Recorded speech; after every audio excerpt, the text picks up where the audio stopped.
ना वो उसे साइन नहीं करेगा। ये कंपाइलर को यहाँ पे एरर नहीं देना चाहिए रीडिक्लेरेशन के अगर आपने कोई भी वेरिएबल बनाया हो और कुछ काम कर लो क्योंकि हो सकता है कंस्ट्रक्टर में आगे आपने बहुत सारे काम किए होंगे। ये सही है लोकल वेरिएबल ये डिस्ट्रॉय हो जाएंगे आपका जो ऑब्जेक्ट के वेरिएबल से जो एट्रीब्यूट्स वो अनचेंज रहेंगे वो चेंज सर वैसे नेम रेफरेंस चाहिए इसे। हां नेम रेफरेंस चाहिए इसे। क्या समझ रहे हैं सेम नेम ये नेम और वो नेम से वो बात ठीक है लेकिन ये कुछ लोग जब बचपन में होते हैं ना शुरू में तो वो शुरू करते हैं तो वो ये गलती करते हैं। जी हां सर वैसे अगर नेम सेम हो तो लेकिन कलर चेंज हो जाता है अगर हम दूसरा वाला ऑब्जेक्ट चूज करें। समझ नहीं आई क्या कह रहा मुझे सर अगर नेम आपने पीछे भी सेम रखे हो तो यहाँ पे जब देखें ना तो कलर चेंज हो जाता है अगर वही सेलेक्ट हुआ हो। ये बट से गुड प्रोग्रामिंग प्रैक्टिसेस कि यहाँ के एट्रीब्यूट के नाम और वो जो वहाँ पे एट्रीब्यूट के नाम वो चेंज रखें। पहली बात गलती से बच जाएंगे आप। दूसरी बात है कि अपने एट्रीब्यूट्स का यानी ऑब्जेक्ट के एट्रीब्यूट से पहले जरूर दे सकें। दिस डॉट रियल कर सकते हैं। This dot real this arrow real या दिस स्टैटिक करके फिर डॉट। हाँ स्टैटिक इसका एसेंशियली मतलब ये होता है ना इसका मतलब एक्चुअली ये होता है ये पॉइंटर है ना तो पहले आप डी रेफरेंस करें इसको और फिर आप डॉट ये इसका शॉर्टकट होता है यार क्या मैं पहले ब्रैकेट लगाऊं फिर स्टार लगाऊं फिर दिस लगाऊं फिर डॉट फिर ब्रैकेट बंद करो फिर डॉट लगाऊं उसी जगह वो कहता है यार ये कर ये मैं खुद ही कन्वर्ट करता हूं टेंशन में डॉट लिखे एरो उस टाइप बात है लेकिन वो एरो वो 2017 में होता है 15 में नहीं होता उसमें नहीं होता नहीं होता 17 में होता है 17 में डॉट तो ऑटोमेटिक वो डॉट लगा ऑटोमेटिकली डॉट ऑटोमेटिकली कन्वर्ट करता है शाबाश अच्छा भाई ये मैंने बनाए और मैंने अब मैं मेन में जाता हूं जी complex number dot h using namespace std void oh very good point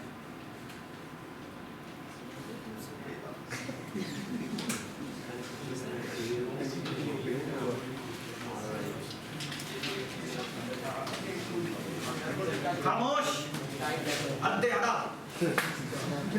sir main के लिए स्टार्ट करें क्या जगह स्टार्ट बड़े बड़े डैश यहाँ करते हैं जी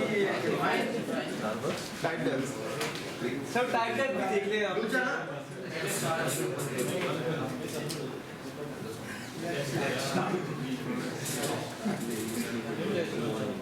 अच्छा इंट मेन की जगह नहीं एक मेन मेन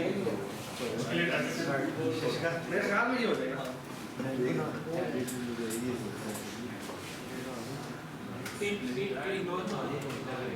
होए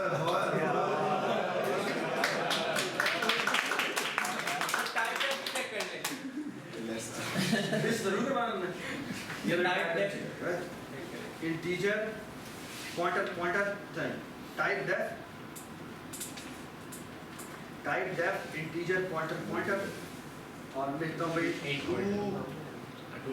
2D पॉइंटर और यहाँ लिखता हूँ 2D पॉइंटर PPTR ये ऊपर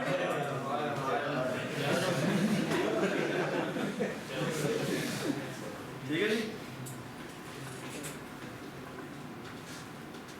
चलो अच्छा जी हम क्या करते हैं यहाँ पे हम करेंगे कॉम्प्लेक्स नंबर C1 ठीक है 1 2 ठीक है अच्छा अब मैं तुम्हें एक बड़ी मजेदार चीज बताऊँ और वो मजेदार चीज ये है व्हाट इफ के मैं ये करना एड्रेस देंगे नहीं होता ना पहले मुझे एक बात बताओ ये काम मैं करना चाहता हूँ ये काम मैं करना चाहता सी आउट C1 है ना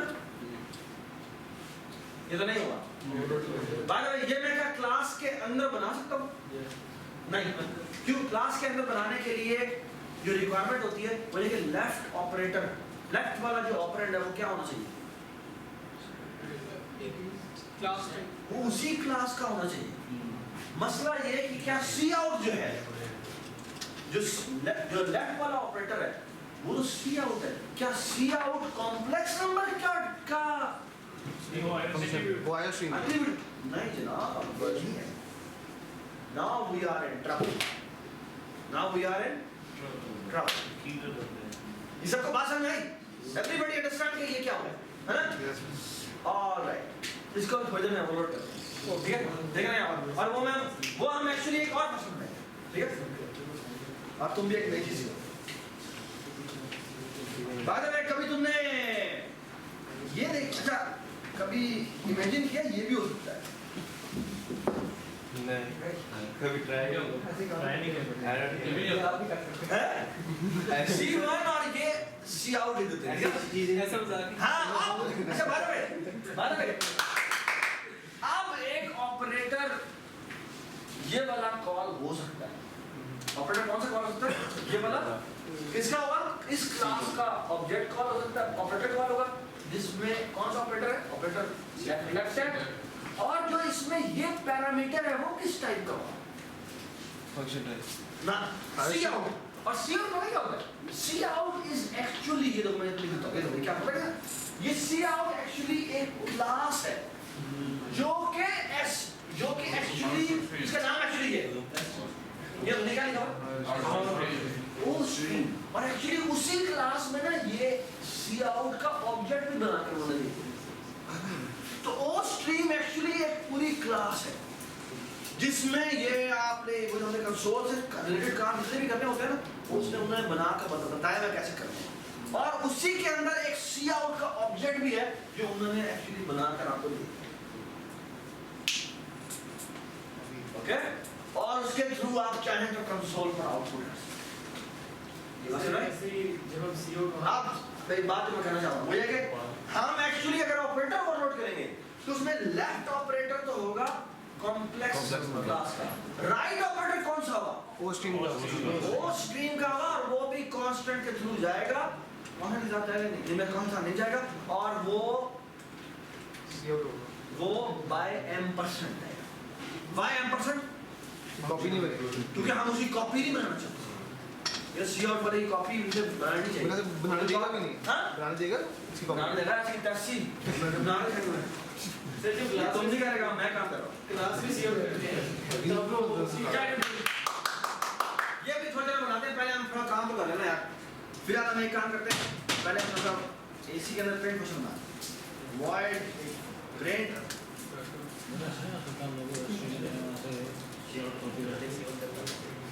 void unprint complex number print cout. हाँ जी, क्या करना होगा? This arrow real comma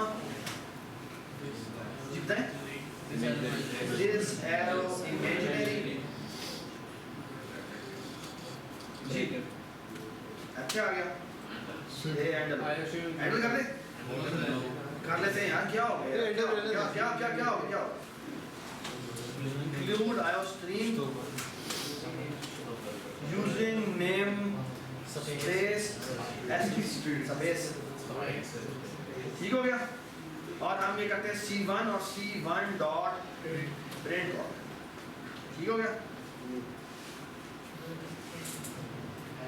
ये हो गया नो है, तुम नहीं बोल रहे, मैं बोलता ठीक है। और लेट्स से ये हमने सी आउट कर दिया। अच्छा मैं तुम्हें यही फंक्शन जो प्रिंट वाला लिखा है एक काम और कर लेते हैं। वो देखिए इसके हेडर में ना void get छोड़ो void get real कर लेते हैं। void get imaginary हाँ बेटा जो भी आपका एट्रीब्यूट होता है ना उसका नाम होता है। तो get real होगा। हाँ get set होगा। तो get int था और set void set void था। Set हाँ वेरी गुड। get जो है वो int होना चाहिए। अच्छा ये है तो मैं ऐसे इसको अंडर एस्टिमेट कर जी एंड हाँ जी क्या होना चाहिए कॉम्प्लेक्स नंबर और यहाँ पे क्या आ जाएगा get real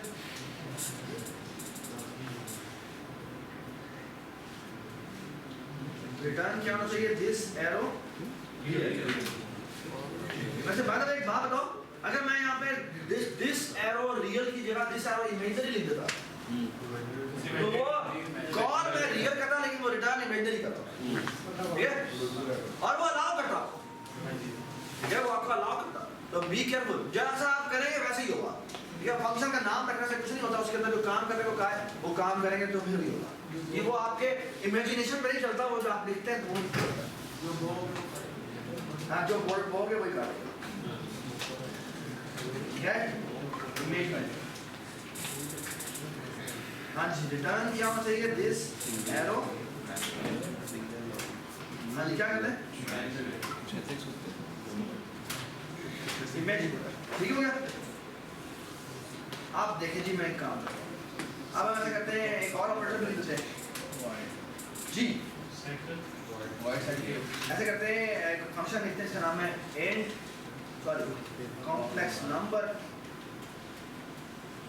operator operator plus ठीक है क्या पास करें इसको दूसरा पास करते हैं कॉम्प्लेक्स नंबर एम्परसेंड C2 का नाम C2 मैंने रखा है आप चाहे तो कोई नाम रखें इसका ठीक है तो इसके आगे भी कॉन्स्ट नहीं लगाना वेरी गुड इसके आगे भी कॉन्स्ट लगाना चाहिए दोनों भी दोनों लिख दो so it's a good programming यहाँ ये गए और यहाँ पे कॉन्स्ट लगाया और यहाँ पर ये मैंने कॉपी किया तो जो ऑपरेटर प्लस लिखना पड़ेगा हाँ ऑपरेटर हाँ ऑपरेटर प्लस लिखना है फिर नहीं ऑपरेटर कीवर्ड का यूज करना खाली प्लस नहीं करना ठीक है वैसे नहीं कर सकते नहीं ऑलराइट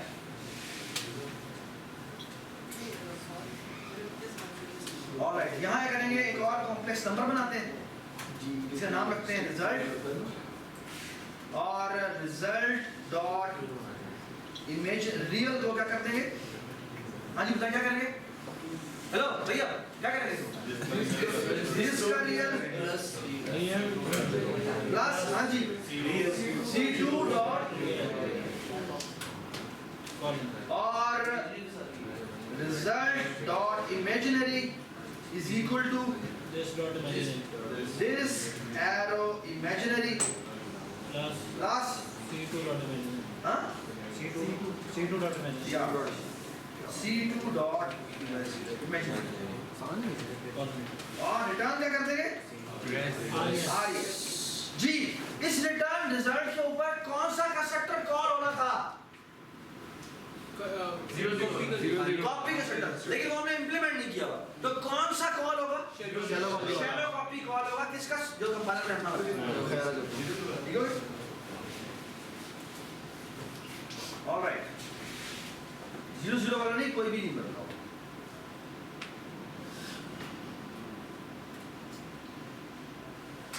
ऑलराइट यहाँ पे मैंने ये किया और यहाँ मैंने क्या किया एक कॉम्प्लेक्स नंबर C2 बनाया और उसको मैंने C1 प्लस C1 कर दिया ठीक है और यहाँ मैंने C2 प्रिंट कर दिया ठीक है कैन यू टेल मी के दिस ये क्या किस में कन्वर्ट हो जाएगा ऑपरेटर प्लस में हाँ ऑपरेटर प्लस में ये ऑपरेटर ये एक्चुअली कन्वर्ट हो जाएगा C1 डॉट ऑपरेटर प्लस और उसमें पैरामीटर में भी C1 जाएगा और वो बाय रेफरेंस जाएगा जी ऐसे ही लिखने से सर ऐसे मैथमेटिकल कैसे लिखेंगे सर ऑपरेटर प्लस नहीं कुछ भी नहीं वो ऑटोमेटिकली कन्वर्ट कर ऐसे हमारा ऑपरेटर प्लस का फंक्शन क्या हमारा ऑपरेटर प्लस का फंक्शन बनाने का मकसद यही था कि हम ऐसे लिख सकें एग्जैक्टली हमारा जो कोड है वो मैथमेटिकल नोटेशन में लिखा है अगर वो भी पहले में नहीं ये पहले बता अगर मैं यहाँ पर भी हमने ऑपरेटर प्लस 80 कॉल करना है तो हम फिर ऐड कॉल कर लेते हैं, तो फायदा क्या होगा? ठीक है, वैसे बाद में वो भी कर सकते हैं, हम ऑपरेटर प्लस भी लिख सकते हैं। मैं आपको दिखाता हूँ। ऑपरेटर डिफाइन किया तो वहाँ पे प्लस माइनस कंपाइलर C3 लिखा मैंने और यहाँ पर मैंने ये कर दिया और यहाँ पर मैं क्या करता हूँ डॉट ऑपरेटर प्लस और यहाँ पर मैं C2 ये भी सही कॉल। आप बता सकते हैं C2 में बेटा क्या वैल्यू है? 3 1 2 2 4 ये 2 4 रहेगी और C3 में क्या 4 8 अच्छा अब हम ऐसे करते हैं C1 को भी प्रिंट करते हैं, C2 को भी प्रिंट करते हैं और C3 जी C1 डॉट प्रिंट और C आउट एंडल कर देते हैं। प्रिंट में अंदर होगा नहीं हो चलिए ऑपरेटर प्लस का नेम यही रखना पड़ेगा हमेशा। एक मिनट तो ऑपरेटर कोई इनबिल्ट क्लास है C3 लिखा C3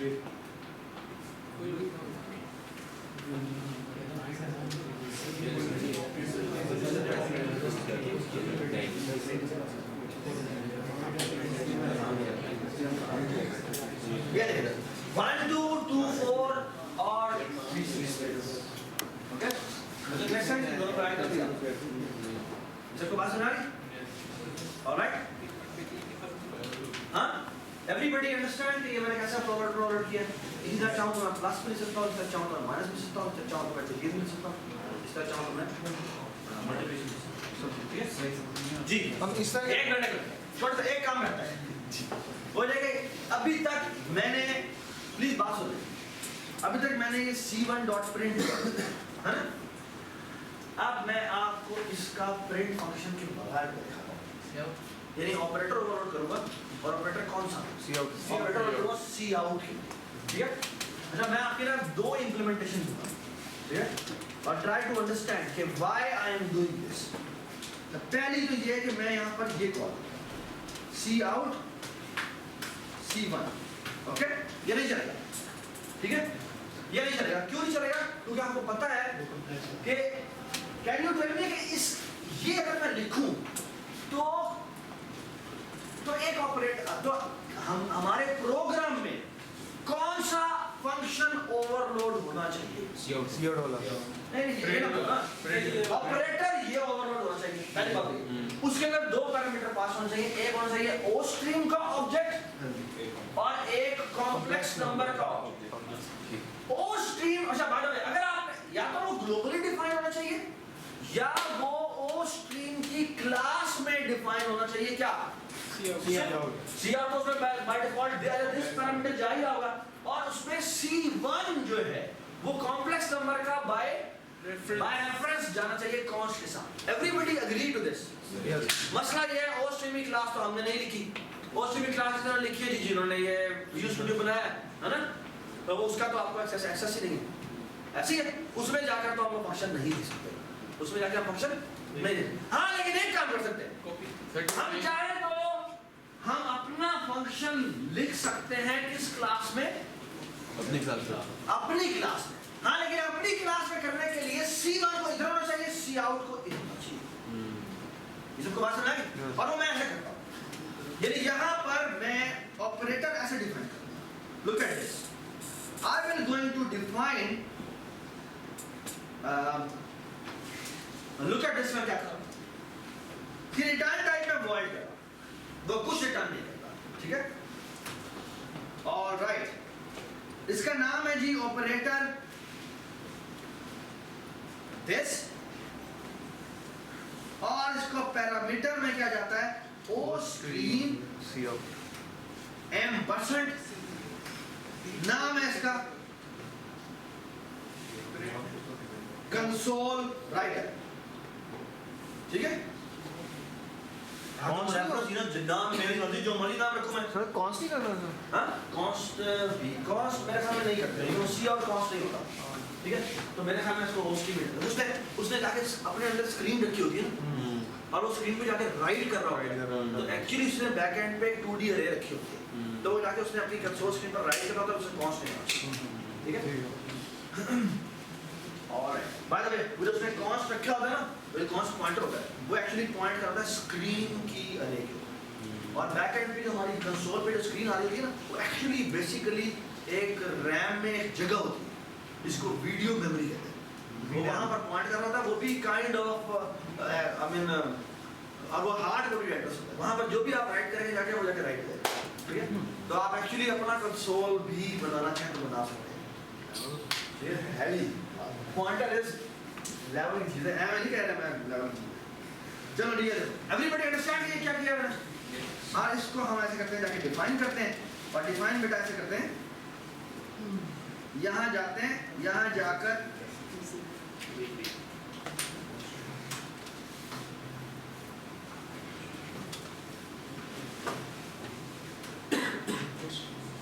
एवरीबॉडी अंडरस्टैंड दिस कि मैंने क्या किया। और यहाँ बेटा हम कहते क्या है, कंसोल राइटर के through. By the way everybody of you know what is this console writer? Yes this is a reference of C out. और यहाँ जाके हम क्या करते थे, वही जो हमने प्रिंटिंग वाला काम किया था ना, यहाँ अच्छा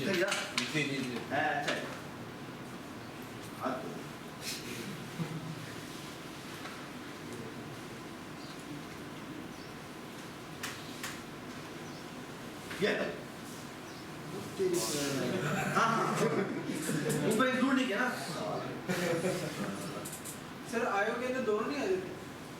नहीं, ये इसकी हेडर फाइल में मैंने ओ स्ट्रीम लिखा है ना, तो इंक्लूड तो करना चाहिए ना, यानी बदतमीजी की तरह हो। और दूसरा क्या मैं करते हैं, क्या करना है, C1 एरो एरो, हाँ जी क्या लिखूँ मैं, C out। C out। ये चल भाई हमने तो सब कुछ उठा है ना, यहाँ पे C2 कर देते हैं, और यहाँ पर क्या करते हैं C3 का। हाय हाय वो एक और काम करें, ये देखो इससे ना, इसके हमने रिटर्न टाइप क्या रखी हुई थी, वर्ड रखी थी ना, एक काम टाइप सी आउट कर देंगे, एक मिनट, हाँ इसकी रिटर्न टाइप होस्टिंग कर देंगे। ओए ओए ये देखो इसकी रिटर्न टाइप करते हैं, पता क्या, ओ स्ट्रीम ताकि उसके आगे M%, M% क्या मतलब है, रेफरेंस करते हैं। और ये देखो यहाँ पर गए, यहाँ जाकर हमने इससे इसको भी कन्वर्ट कर दिया किसके अंदर, इससे हम रिटर्न करवा देते हैं ओ स्ट्रीम M%, और यहाँ पे रिटर्न करवा देते हैं ये सी राइटर, यहाँ पे रिटर्न हुआ। और नाउ लुक एट दिस, यहाँ पे ये करके साथ मैंने यहाँ पर ये लगा, और साथ ही यहाँ पर एंटर लगा। ओए ओए ओए देखा क्या होगा, ये क्या होगा, पहले ये फंक्शन कॉल होगा, पहले ये फंक्शन कॉल होगा, और इस जगह रिप्लेस क्या होगा, सी आउट खुद रिप्लेस हो जाएगा, और साथ ही वो एंटर भी चलेगा।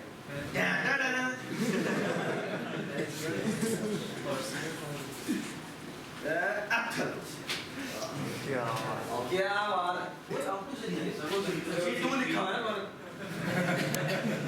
ये मैंने तुम्हारे लिए कहा, तुमने नहीं बताया मुझे, होशियार हो ये लेवल नहीं है यार, क्लैपिंग होनी चाहिए।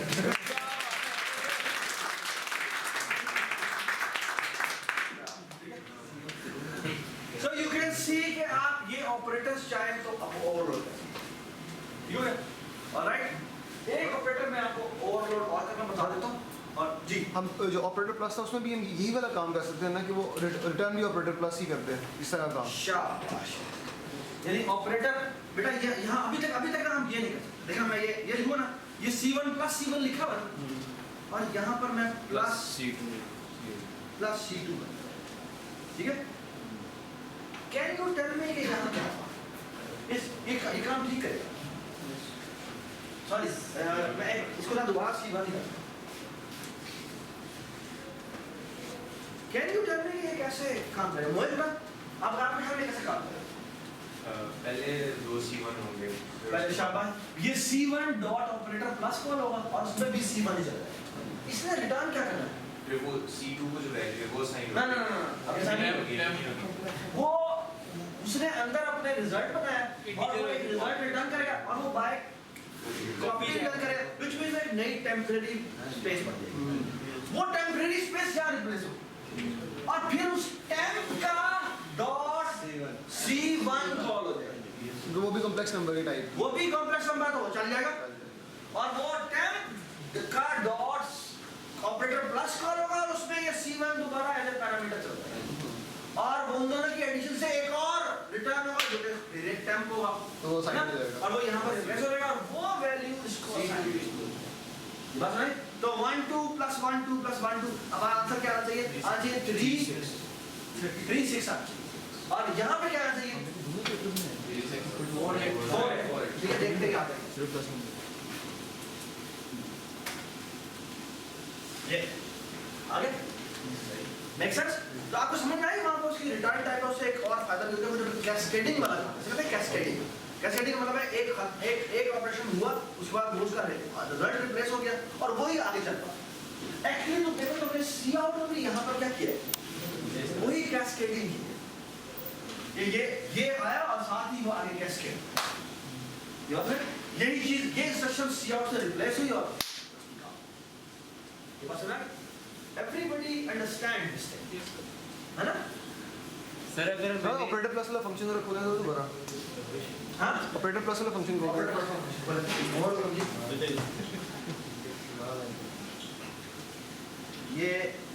ये वाला और ये क्या ऑपरेटर प्लस ये हाँ जी क्या होगा? रिटर्न कॉम्प्लेक्स ठीक है। ठीक है? Make sense? ठीक है? क्योंकि हमने वो बाय कॉपी किया है, नई कॉपी बनती है इसको हमने टाइम करना। ठीक है? चाहे काम करें जी अगर हम इंटीजर टाइप का वेरिएबल लेंगे तो उसमें 5 का सुपर नंबर तो चलेगा नहीं चलेगा? क्या? इंटीजर टाइप का वेरिएबल लेंगे या प्लीज बात सुन। हेलो हेलो हेलो या सुन ले बात कर नहीं सुनी बात दाबिल बात कर रहे हैं यार तुम मारे हाँ सर इंटीजर टाइप का वेरिएबल का लेंगे चाहे एक छोटी सी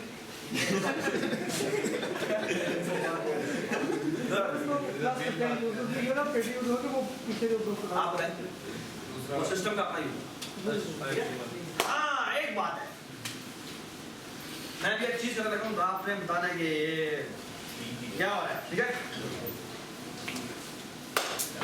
आपने बताना है कि ये बात ठीक है या नहीं है। ठीक है ये गए हम source.c पे। हेलो हुसैन ये तो तुम बताओ भाई तुम्हें तो बताइएगा खैर चलो देख लेते हैं।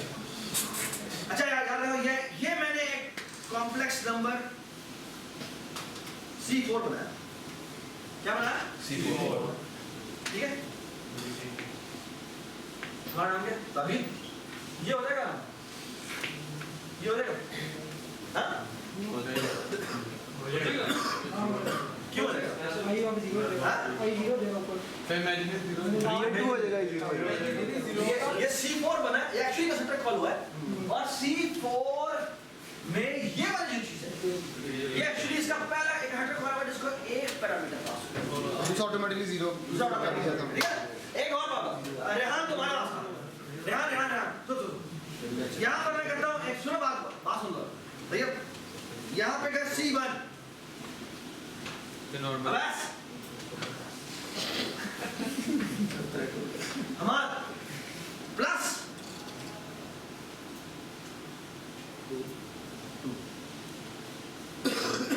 रियल में 2 ऐड कर हाँ, रियल में 2 ऐड हो जाएगा कि मैं 0 ये क्या बात है? सर वो अलग से मैंने एक कॉम्प्लेक्स नंबर में एक प्लस कर दिया 2 रियल नंबर ठीक है बात हेलो आएगा ना मान लो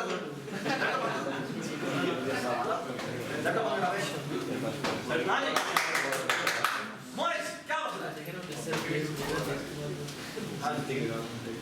यार अली क्या बोला ये स्टेटमेंट क्यों चले उनके सब बात यही है नहीं ये बात मेरा समय बात हाँ नहीं क्या हो सर प्लस के बाद एक और वो कॉम्प्लेक्स नंबर बनेगा इसमें और उसका ऑटोमेटिक नाम क्या हो क्या नाम टेम्परेरी थोड़ी टेम्परेचर शाबाश जब हम यहाँ पे लिखते हैं ना C1 + 2 तो C1 + 2 का एक्चुअली मतलब ये है C1 डॉट ऑपरेटर कि प्लस 2 जो है क्योंकि आप अगर कोई कंस्ट्रक्टर ये ना C1 + 2 है हमने प्लस ऑपरेटर कॉल कर है ना, यानी C1 प्लस ऑपरेटर प्लस तो कॉल नहीं होता। एक और अगली बात, उसमें जब ऑपरेटर प्लस कॉल करते हैं तो उसमें पहला जो पैरामीटर है वो क्या होना चाहिए, वो कॉम्प्लेक्स नंबर 2 होना चाहिए, है ना। मसला ये यहाँ पर लिखा हुआ है 2, तो वो कंपाइलर खुद ही चेक करता है क्या मुझे कोई ऐसा कंस्ट्रक्टर अवेलेबल है जिसको 2 एज ए पैरामीटर जा सकता हो हो, जो कि हमें पता है कि अवेलेबल है। सर अगर 2,1 लिख दो। हाँ 2,1 2 कॉमा 1 नहीं चलेगा, सिर्फ 2 चलेगा। एक ही डाला क्योंकि आप अगर जब भी आप स्टेटमेंट में आगे कॉमा डाल देना तो उसका मतलब होता है वो एक अलग स्टेटमेंट है। मैं तुमको बताता हूँ क्या क्या क्या चाहता हूँ, ठीक है। लेकिन पहले ये देखो, ये एक्चुअली एक टेम्परेरी कॉम्प्लेक्स नंबर बनेगा और उसमें 2 एज ए पैरामीटर जाएगा, व्हिच मींस उसके रियल पार्ट को 2 0 और इमेजिनरी 0 है और इमेजिनरी 0 है। C1 क्या है 1 2 और ये क्या है 2 0, तो आंसर क्या आना चाहिए 3 2। 3 2 यू ऑल एग्री कि 3 2 आंसर आना चाहिए। Yes. ये देखो हम एक यहाँ पे प्लीज बात सुनो, अगर आप चाहते हैं तो मैं यहाँ पे आपको उसको डीबग करके दिखाता हूँ। ये देखो मैं यहाँ पर आ गया, अगर मैं यहाँ पर F11 प्रेस करूँ, हाँ इधर आओ, अगर मैं F11 प्रेस करूँ यहाँ पे नौफल, तुम्हारे ख्याल में पहली चीज क्या होनी चाहिए? हाँ टेम्प का एक बनेगा जिसमें हाँ जी, अगर मैं F11 प्रेस करूँ तो सबसे पहले फंक्शन कौन सा कॉल होना चाहिए? कंस्ट्रक्टर कॉल होना चाहिए, है ना, ठीक है ना? मेरा भी ख्याल है, मुझे लग रहा है। चलिए F11 प्रेस कर, ये चीज है। और आप देख इसकी बॉडी जो है देखो, ऑल्ट शिफ्ट एंटर में आप जैसे R में 2 है, E में सर अगर IP चेंज करना हो तो क्या हाँ? IP चेंज करना तो क्या करेंगे इस तरीके से? वो इस तरीके से नहीं कर सकता मैं। हो सकता है ट्राई करिए। अगर ब्रैकेट के अंदर कॉमा डाल के लिखते हैं। आई एम नॉट श्योर कि वैसे वो होगा या नहीं होगा, एक काम करते हैं, बट आई डोंट नो ये चलता ही नहीं चलता।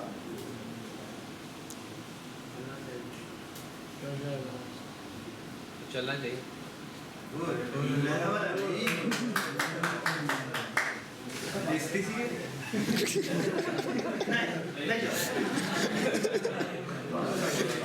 बेस्ट हो गए बेस्ट।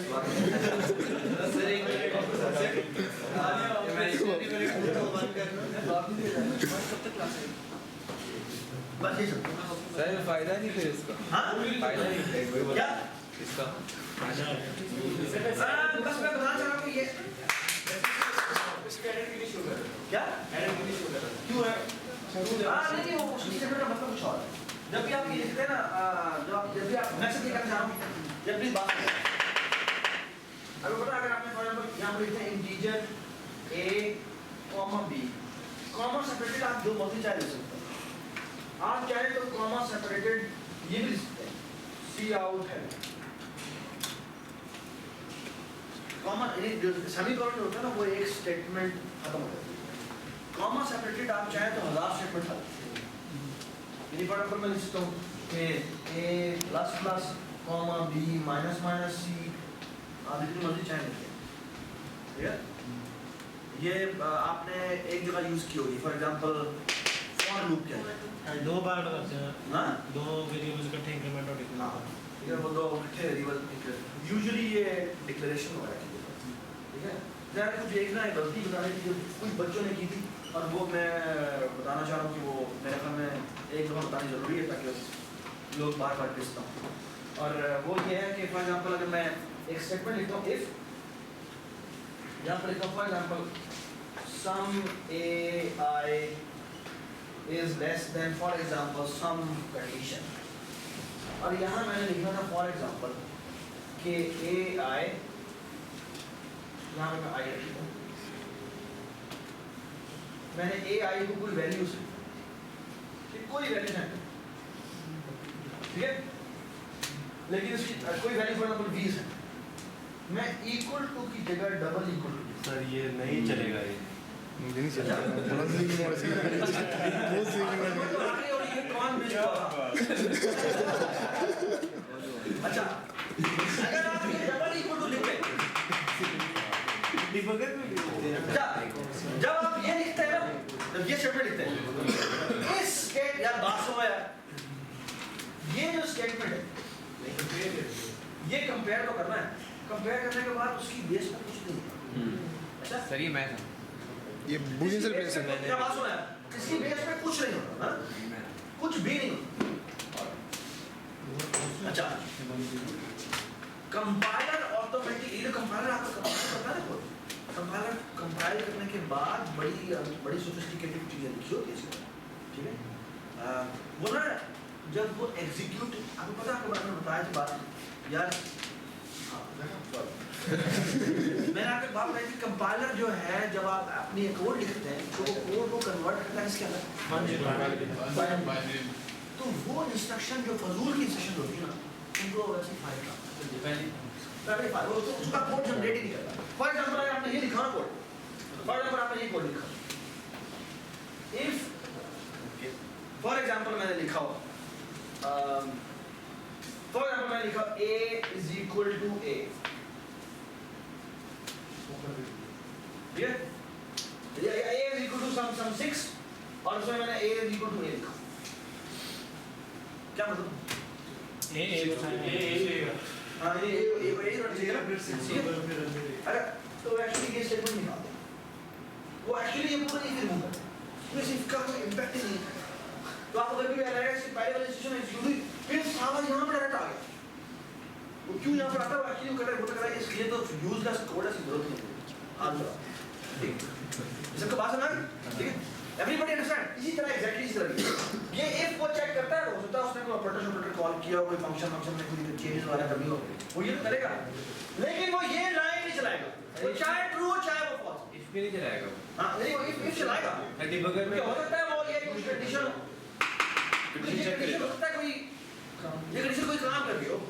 सर मैंने डिबग करा था, इस तरह ही लिखा हुआ था, वो डिबगर की लाइन आ ही नहीं थी, इधर नहीं आ रही, नहीं आ रही, बस ठीक है, वो इसको वाला ये भी रीड ओनली था, ये भी रीड ओनली था, इसका कोई इम्पैक्ट नहीं था, वो आती नहीं, ब्रेक ठीक है। नहीं अगर वो रीड ओनली स्टेटमेंट हो, मैं क्या चाह रहा हूं यहां पे f1 फंक्शन है जिसमें कोई चेंजेस करनी है, तो फिर तो ये इफ चलाएगा, वरना ये इफ भी नहीं चलाएगा, ये क्योंकि इसका इस इफ का कोई इम्पैक्ट ही नहीं है। रीड करके कोई काम करना था जिसका कोई काम था ही नहीं, तो उसको कहता है यार फारिग करो। सरफराज जी मेरे साथ भी हुआ था, लेकिन ये कोड ब्लॉक्स में अंदर आया था इसका। डिपेंड करता है कि किस तरह कंपाइलर तो कंपाइलर वेरी करता है, कुछ एफिशिएंट कंपाइलर होते हैं जो कि वो कहते हैं भाई हम अपनी ऑप्टिमाइजेशन करेंगे, जैसे विजुअल स्टूडियो जो है वो काफी लेवल की चीज है, ऑप्टिमाइजेशन उसकी बड़ी मजेदार उन्होंने काम किया, ठीक है क्यों नहीं हो रहा तो किसी की वीडियो बना दी एग्जैक्टली तैयार, यही बात यहाँ पर ये जब आपने 2,3 लिख दिया तो 2 तो ये चलाएगा, 3 का कोई काम ही नहीं होगा, तो वो अगले सेशन को वैसे पाएगा, ठीक है। ऑलराइट सरफराज बाय द वे अगर आप एक छोड़ हाँ अगर आप क्या तैयार तुम्हारा वाला काम अगर मैंने कर रही हो तो एक काम किया जा सकता है, नया कॉम्प्लेक्स वो सर वो फायदा नहीं, ये देखें अब चलेगा।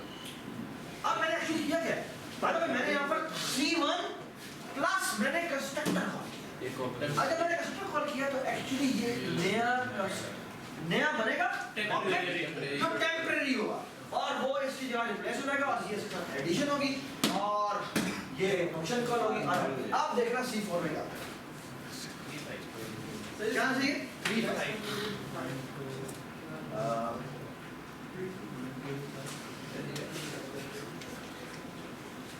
F10 and you can see किसमें वैल्यू क्या आएगी 3 और 5। सर अगर इसके साथ नाम लिख दूं तब भी टेम्परेरी रहेगा या तब परमानेंट बन जाएगा? अगर मैं कोई कॉम्प्लेक्स नंबर 2 लिखा है इसके साथ एक नाम लिख दूं, वो यहाँ पे लिखना पड़ेगा, नहीं इधर ही नाम लिख दूं। इधर ही वो तो डिक्लेरेशन और वो इकट्ठे आदमी हो सकता सर कॉम्प्लेक्स नंबर का टाइप क्या हो सकता है? है क्या का टाइप क्या हो सकता है क्लास है नहीं तो ऊपर क्लास समझिए तो इंटीजर में एक्चुअली बेसिकली क्लास है, इंटीजर जो है ना वो बेसिकली सी का प्रोग्रामर ने अपनी डिफाइन की गई क्लास है, तो उसको मैं ये टाइप कर दिया उसको टाइप कर सकते सरफराज अब ये अब आपने C4 डिक्लेयर कर दिया, हां C4 आपने प्लीज सारा बात हो गया C4 आपने डिक्लेयर कर लिया, उसमें वैल्यू भी आ गई। हाँ। अगर आप नेक्स्ट लाइन में C4 = 2 कर दें चलेगा चलेगा हाँ C4 2 करें डिक्लेरेशन के बाद। एक मिनट ये देख, ये बड़ी अच्छी बात है। क्रैश हो आप बताएं ये चलेगा madam C4 is equal to 2 हाँ जी चलेगा चलेगा चेंज हो जाएगा मैच चलेगा सर ये क्या होता है टेम्परेरी बनेगा शाबाश के अंदर ये टेम्परेरी बनेगा एक मिनट बात सुन ये टेम्परेरी बना इसको 2 पैरामीटर पास हुआ तो कंस्ट्रक्टर बना कॉल हुआ और टेम्परेरी बना हुआ है उसमें रियल नंबर में 2 वैल्यू आ गई और इमेजिनरी में 0 आ गई और वो टेम्प जो है वो C4 को असाइन हो रहा है कौन सा वाला इक्वल टू कॉल होगा कॉपी कॉपी कौन सा वाला सबका अपना शैलो और वो बिट बाय बिट कॉपी होगा और ये रियल का सेटर नहीं बन गया ये तो हाँ? ये तो रियल का सेटर नहीं बन गया तो C4 में वैल्यू 4 2 है यानी कि ये तो प्रॉपर सेटर बन गया इसका। ये सेटर बन सर ये तो फिर इस तरह होना नहीं चाहिए क्या सैटरडे तो वो तो उनको प्राइवेट को एक्सेस कर रहे देखा जाए तो कर रहे हैं तो तो कर लें। अभी ये काम अगर आप डिफॉल्ट कंस्ट्रक्टर बनाते हैं तो ये एक मसले हो सकते हैं ये एक्चुअली बात है राइट लेकिन यहाँ पे तो बेशक सेटअप बना भी लेते हो क्योंकि हम पहले ही उसको हाँ सेट कर रहे हैं। बात ये कि भाई ये यूटिलिटी आपको लैंग्वेज दे रही है आप इसे प्रोहिबिट करना चाहें तो प्रोहिबिट कर सकते हैं प्रोहिबिट कैसे किया जा सकता है कि आप कंस्ट्रक्टर वो ना बनाएं डिफॉल्ट वैल्यू ना दें फिर डिफॉल्ट वैल्यू देने का एसेंशियली मतलब ही ये है कि आप एक्चुअली अगर तुम देखो तो कॉल अभी भी आपका कंस्ट्रक्टर ही हो रहा है फिर वो तो और वो मेक श्योर करेगा कि आपने यहाँ पे इलीगल वैल्यू नहीं दी हाँ तो वो फॉर एग्जांपल अगर ये डेट वाली जो चीज होती है और फॉर एग्जांपल मैं यहाँ पर ये 74 लिखता था तो 74 डेट की पैरामीटर में जाती लेकिन वो साइन क्या होती जीरो क्योंकि हमने सेंटर में जाकर हमने उसको चेकिंग करके लगा दिया था कि वो जीरो है अब ऐसा क्या बात हुई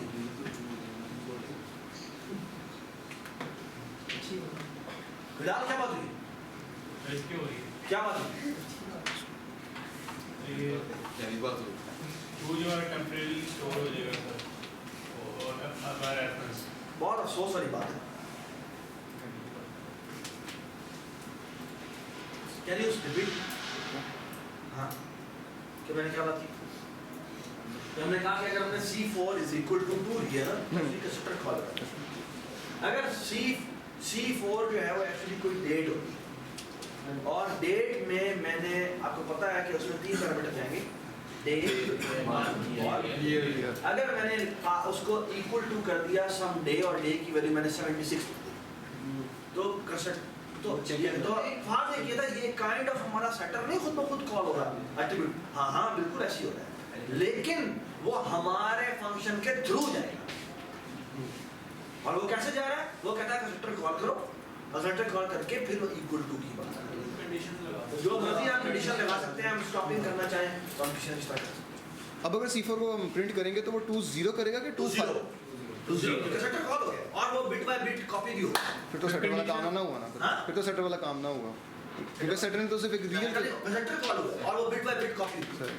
ठीक need to be very very careful sir अगर उधर कंडीशन लगा हुई थी कि हमारा नंबर हमेशा 0 से ग्रेटर हो हाँ तो ये क्या होता है 0 हो जाता है 0 से ग्रेटर ग्रेटर हो 24 के से रखा फिर मैं यहाँ पे -2 रखता हाँ माइनस नहीं इमेजिनरी मैंने -2 लिखता और यहाँ पे Imaginary की वो बात 0 रखा हम इमेजिनरी की बात कर रहे हैं कि इमेजिनरी ग्रेटर 0 हमेशा तो ये चलेगा लाइक ऐसी कंडीशन हो हमारे पास कि हमारा कोई ऐसा एट्रीब्यूट है जो कि 0 से लेस नहीं हो सकता तो वो कंस्ट्रक्टर के अंदर ही कंडीशन लगेगी फिर उसकी हाँ कंस्ट्रक्टर के अंदर कंडीशन रहेगी जो और बेहतर ये है कि आप इसके ना सेटर बना दें और वो सेटर के थ्रू असाइनमेंट जाए क्योंकि वो आपको कहीं भी जरूरत पड़ सकती है ठीक है वो सेटर को हाँ जी C4 के अंदर जो इमेजिनरी 5 पड़ा हुआ वैल्यू पड़ी यार एक बात सुनो अब ये सारे सवाल हुए हैं जो कि तुम्हें मेरे ख्याल में खुद ट्राई करना चाहिए प्लीज आई मीन कुछ चीजें ना मेरे ख्याल में अगर it's very nice and I mean तो मेरे ख्याल में जो टीचर होता है ना उसकी सबसे बड़ी जो है ना सक्सेस ये होती है कि इस तरह के सवाल हमें एक जो घटक के सूरत में आती है ठीक है ये होती है कि भाई मैंने इनके दरमियान दिमाग में ना वो तसल्सल पैदा कर ठीक है और वो अब वो कह रहा है भाई ये भी हो सकता है ये भी हो सकता है ये लगा पूरी बम्बारना शुरू हो गई लेकिन इसका तरीका इसका जवाब इसका जो है ना वो अगर मैं जो टीचर है वो किलर होगा कि अगर वो इनके जवाब देना शुरू करें क्योंकि ये वो चीजें हैं जो कि मैंने तुम्हारे दिमाग में पैदा कर दी अब तुम्हें खुद खेलना ठीक है, तो हर चीज का जवाब देना जरूरी होता, हर चीजें आपके खुद भी ट्राई करें, ठीक है। आप बल्कि अपने आप से पूछे यार ये करें तो ये होना चाहिए ना, अपने आप से आप देखते हैं हो रहा है नहीं हो रहा, और फिर देखें ये हो रहा है, अच्छा जो भी हो रहा है जो अच्छा अभी काम करें, हमारे पास आधा घंटा है, तो 10 मिनट की break. Plus minus multiply divide, ठीक है, और जो इनवर्स है, इनवर्स के लिए क्या करें आपके साथ, लेफ्ट साइड में माइनस, लेफ्ट साइड में माइनस कर दें तो वो लेकिन माइनस होगा लेकिन उसको एट्रीब्यूट कोई नहीं, पैरामीटर कोई नहीं एक जाएगा। काम करते हैं दो डिफाइन करते हैं, अगर हम कहते हैं माइनस, अगर मैंने कॉम्प्लेक्स नंबर बनाया और मैंने कहा C2 = -C3, क्या होना चाहिए, ये कौन सा ऑपरेटर करोगे, ये C3 का यूनरी C3 का यूनरी C3 का मतलब है उसको कोई पैरामीटर और नहीं जाता। बाय द वे यूनरी के लिए उसने एक क्या बनाना है, टेम्परेरी, वो एक टेम्परेरी कॉम्प्लेक्स नंबर बनाएगा जिसकी रियल वैल्यू एग्जैक्टली वही होगी, मल्टीप्लाई बाय बस -1 हो जाएगा। और सर रियल वैल्यू भी वही होगी बस मल्टीप्लाई बाय और वो वैल्यू को रिटर्न कर देगा।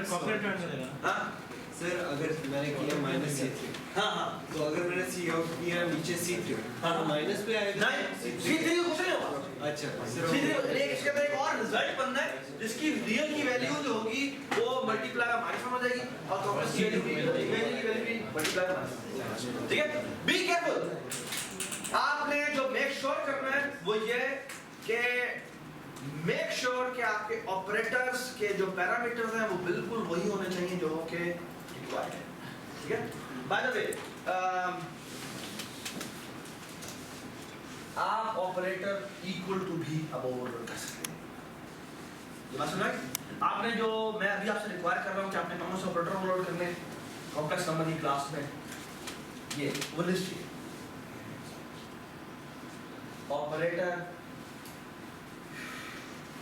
Operator plus,